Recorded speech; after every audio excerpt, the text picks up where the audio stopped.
Whenever we have to invest a huge amount in inventory, it will lock up the funds of the business. This transportation of the goods from the place of production to the place of consumption, we call it as physical distribution. Impersonality. There is no face-to-face or direct contact between the prospect and the advertiser.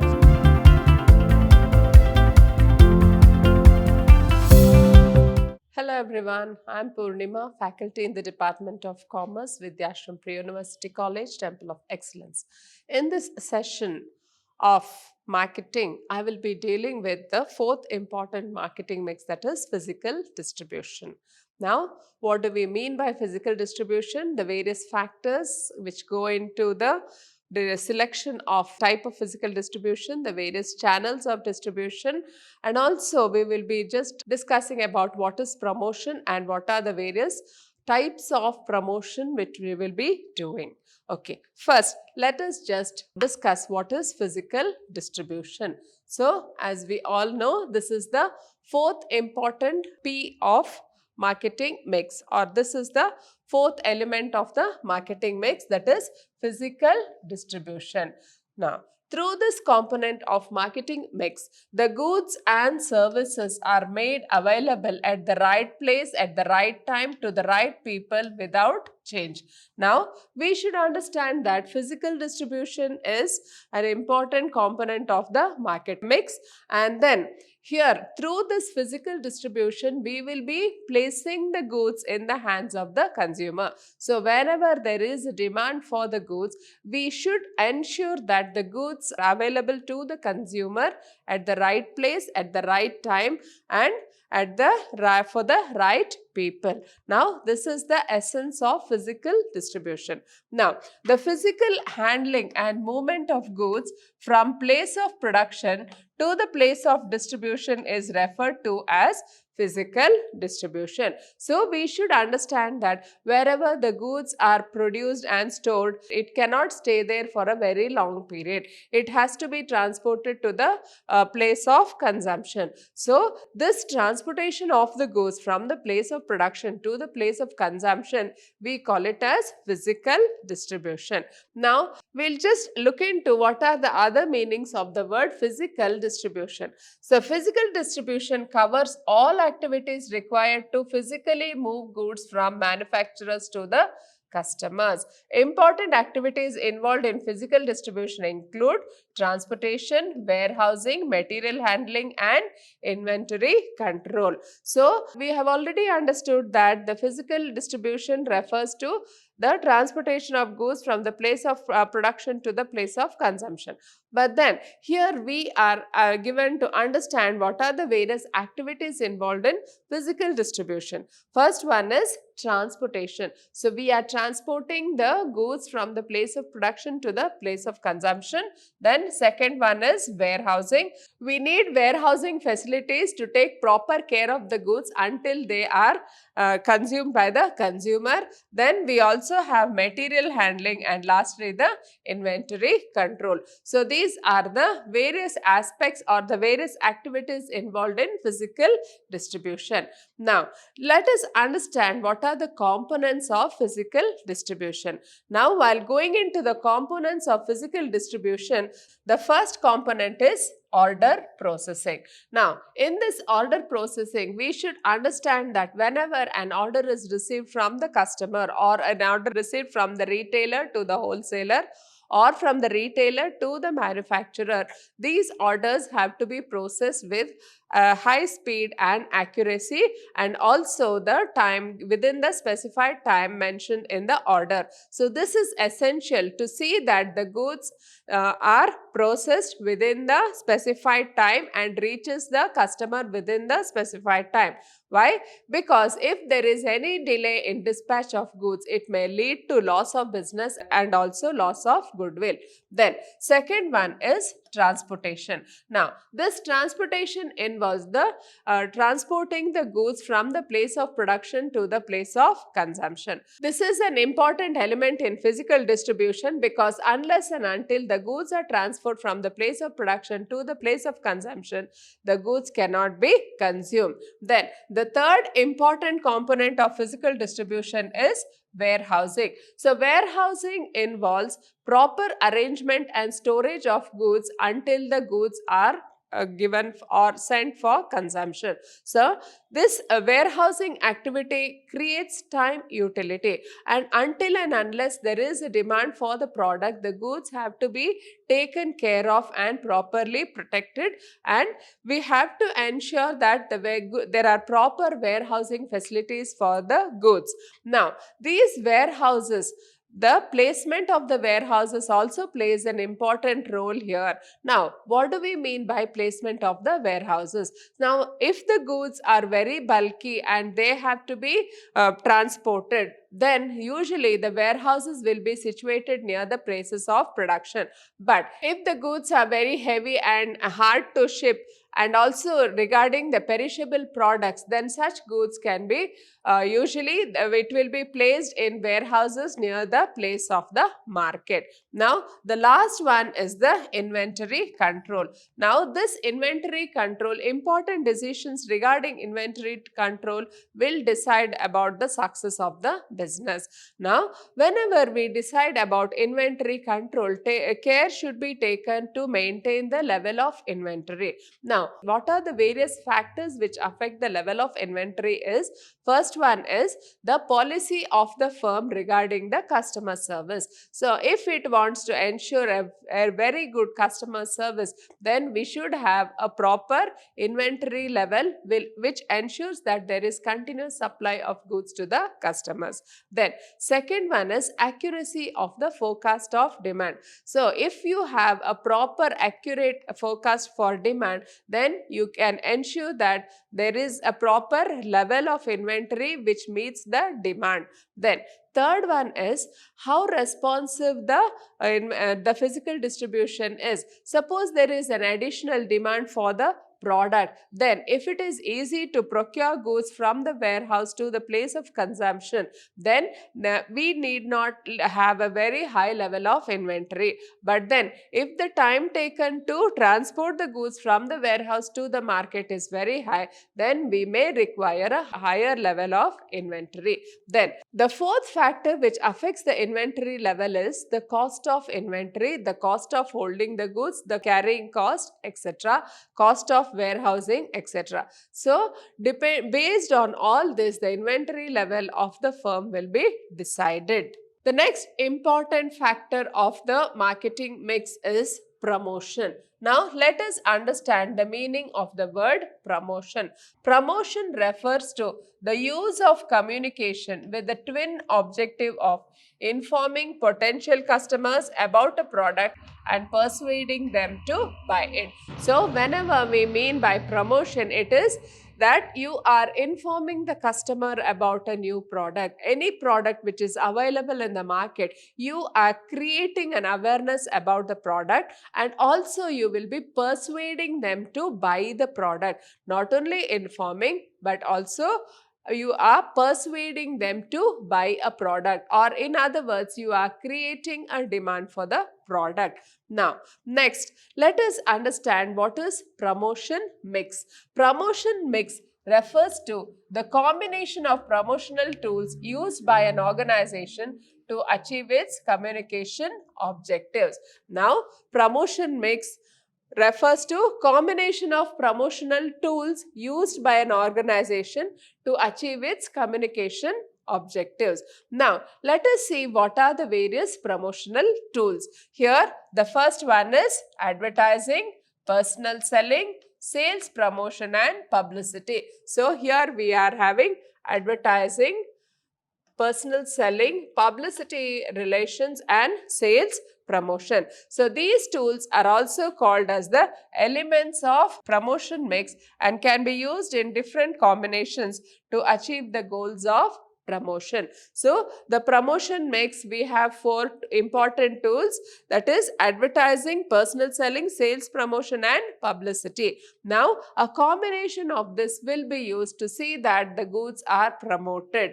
Then in this, the first step in the promotion of goods is advertising. Now, what is advertising? Advertising is the most commonly used tool of promotion. It is an informal form of communication which is paid for by the marketers to promote some goods or service.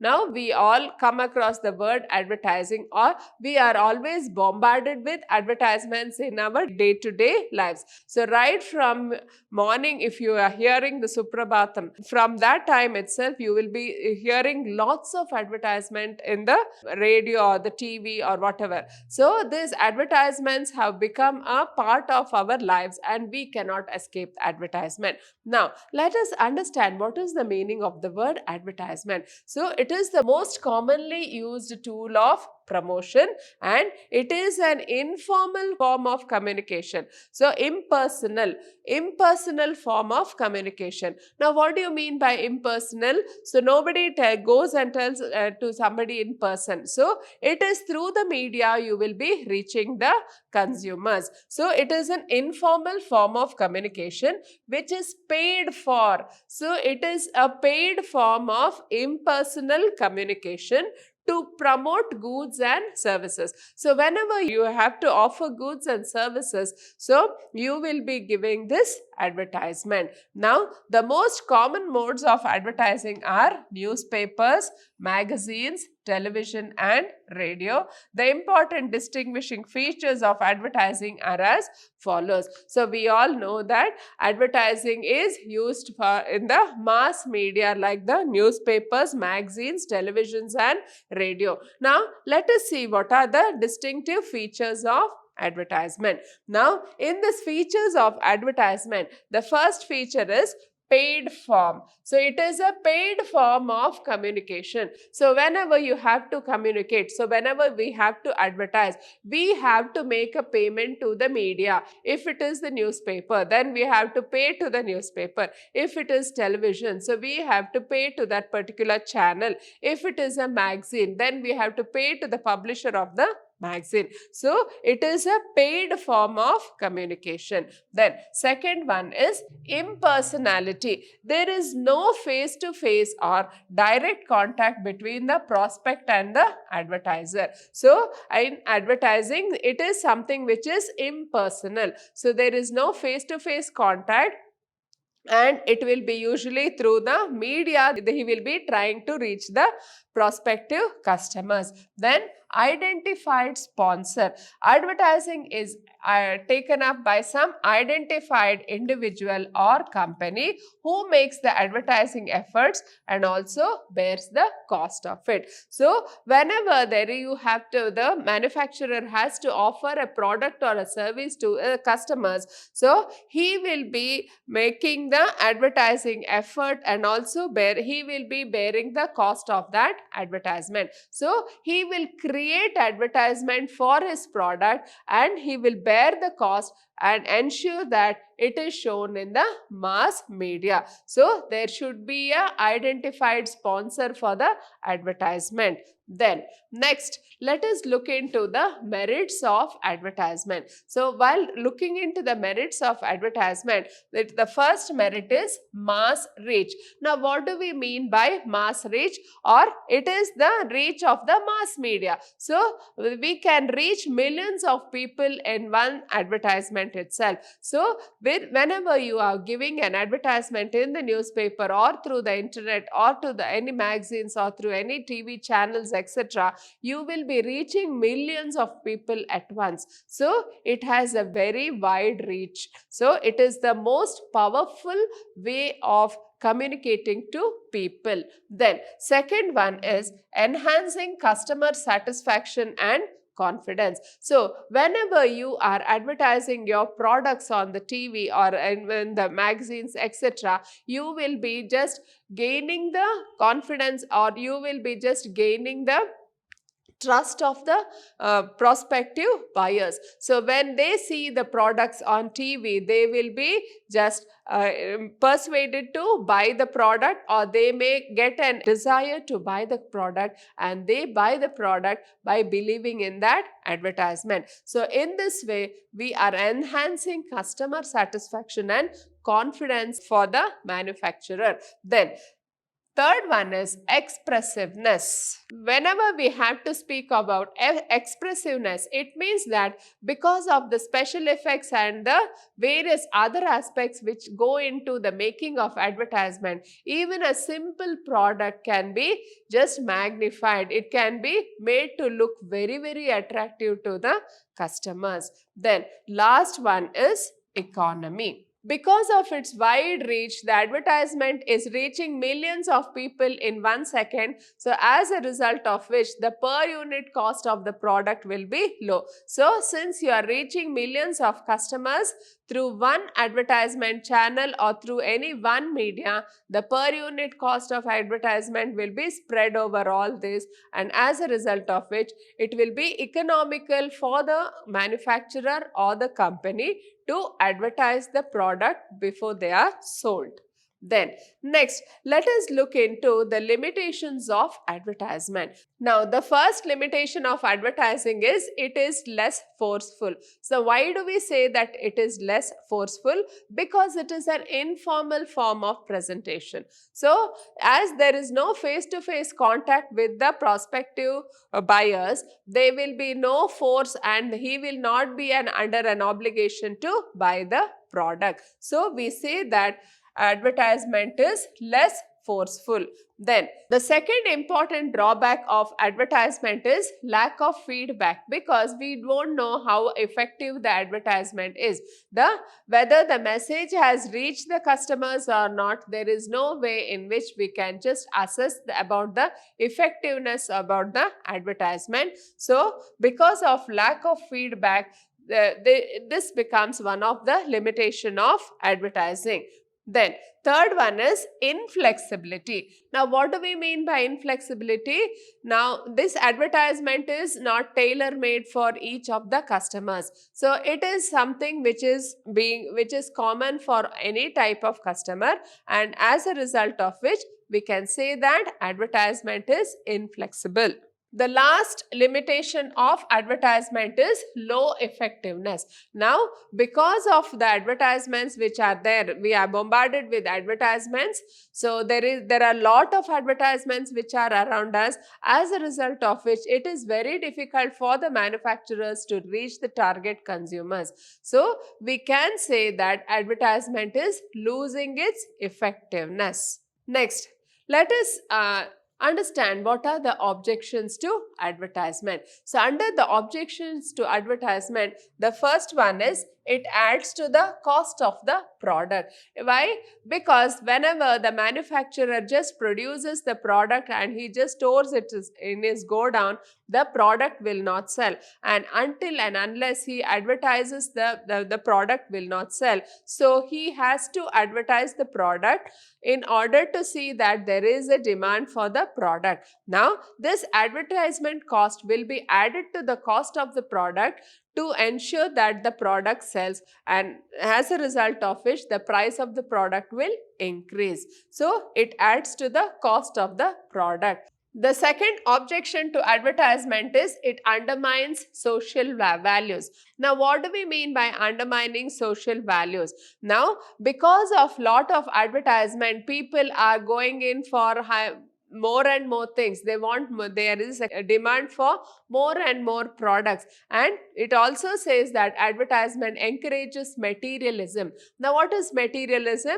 The urge to buy more and more. So whenever we see something new, we have a desire to go and buy that product. Now this is nothing but materialism. Now this sort of a situation has arisen because of a constant advertisement in the media. Now there are some advertisements which show the lifestyles of people which do not have any social approval. So we can say that advertisement undermines social values. Then the next one is it confuses the buyers.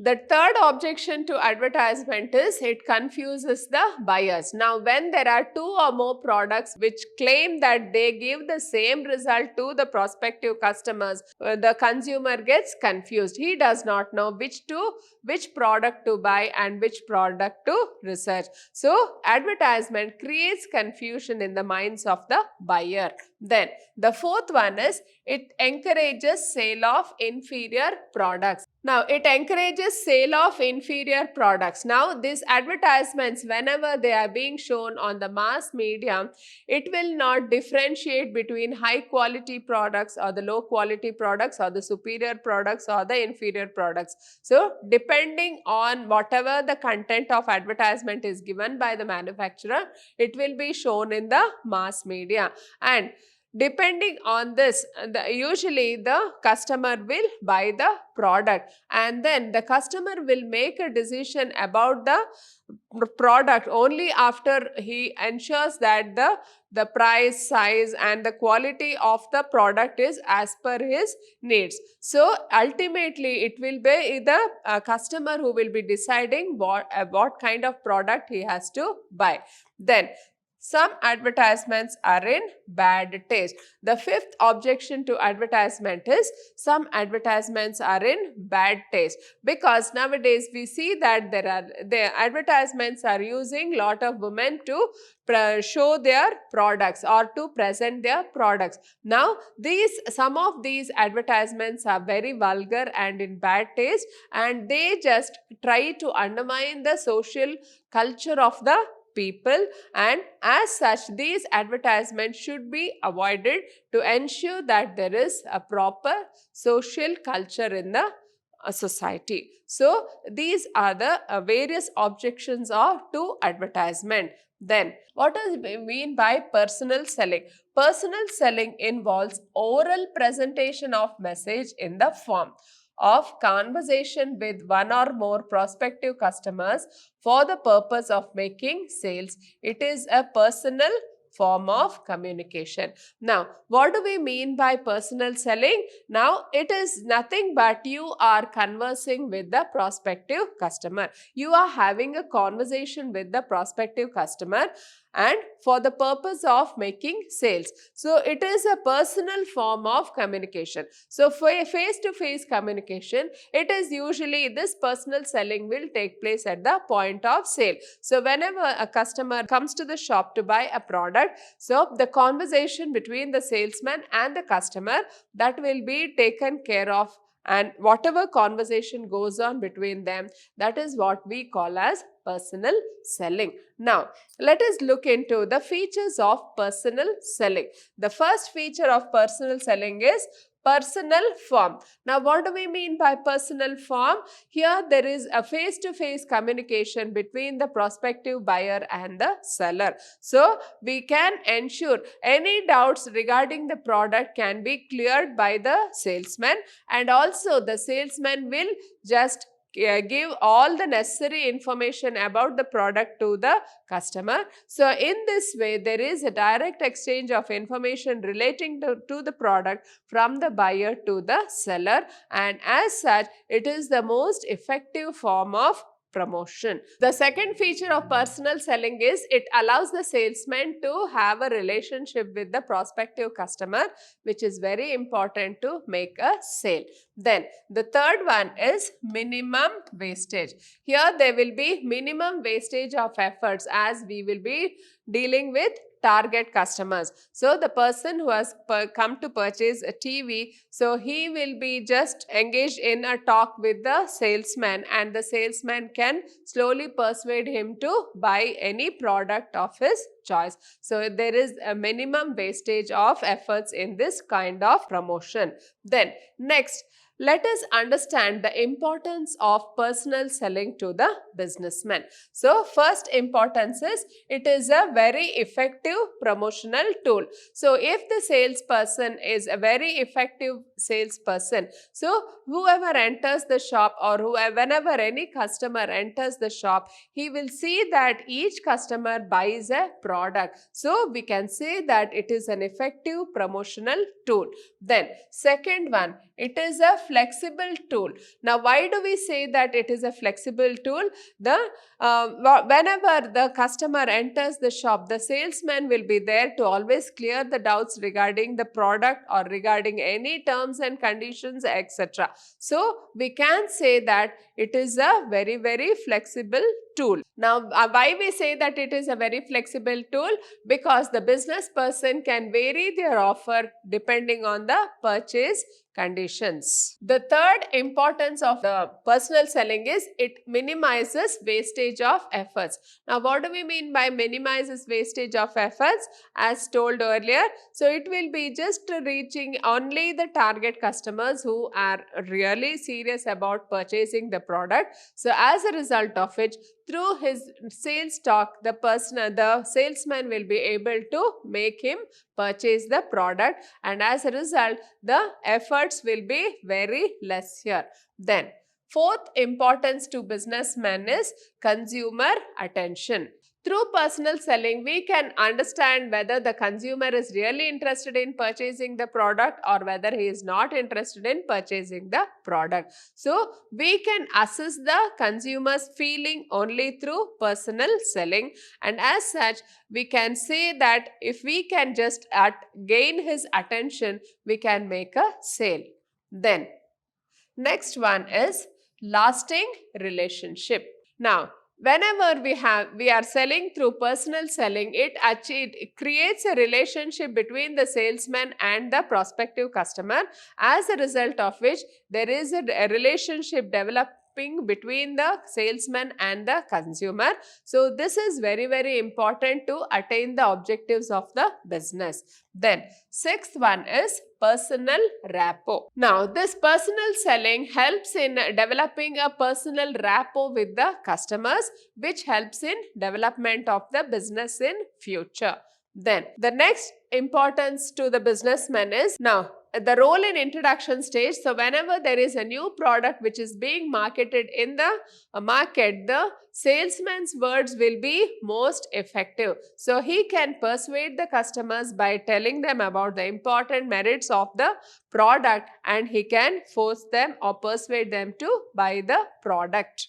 Now, let us discuss the importance of the personal selling to customers. The first importance is it helps in identifying the needs.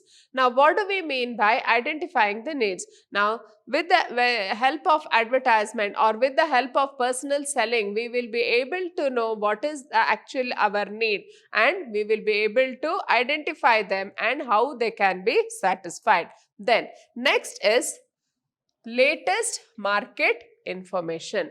Now, with the help of this personal selling, the consumer is able to get latest market information. So, he will know what are the new products which are available in the market, what are the best offers which are being offered, etc. So, even before they are communicated in the media, it can be done through personal selling. Then, next one is expert advice. So, whenever the consumer goes to buy a consumer durable or any gadget of which he does not have any information, so he will be given expert information through personal selling. The salesman involved, when he has an extra knowledge about the product, he can always inform the customer, or he can give personal and expert advice to the customer regarding the product. So, in this way, the consumer is benefited. And then fourth one is it induces the consumers. Now,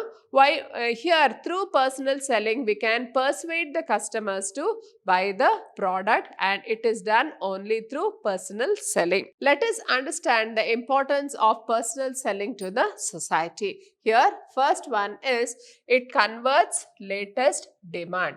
Now, what do we mean by converts latest demand? So, whenever we are using the personal selling as a promotional tool, we can convert the latest demand into effective demand. So, through the salesman's talks, he can always persuade the consumer into buying the product. So, this is very, very important for the society. Then, second one is employment opportunities. Now, whenever there are a lot of salesperson who are being appointed into the organization, we are giving them an employment opportunity. Through their communication skills, they can just enhance it, so they can have more and more employment opportunities in the society. Then next one is career opportunities. Personal selling offers various career opportunities, and it also gives them various career paths in their advancement in their career. The fourth importance to society is mobility of salespeople. So these salespeople are very mobile, and as a result of which we can encourage travel and tourism in the country. The fifth importance to society is product standardization. Personal selling helps in increasing product standardization and also having a uniform consumption pattern in the society. Hope you have all understood this session on advertisement. In this session, I have discussed about the physical distribution and also the promotion mix of the marketing mix. Hope you have all understood this session. Thank you.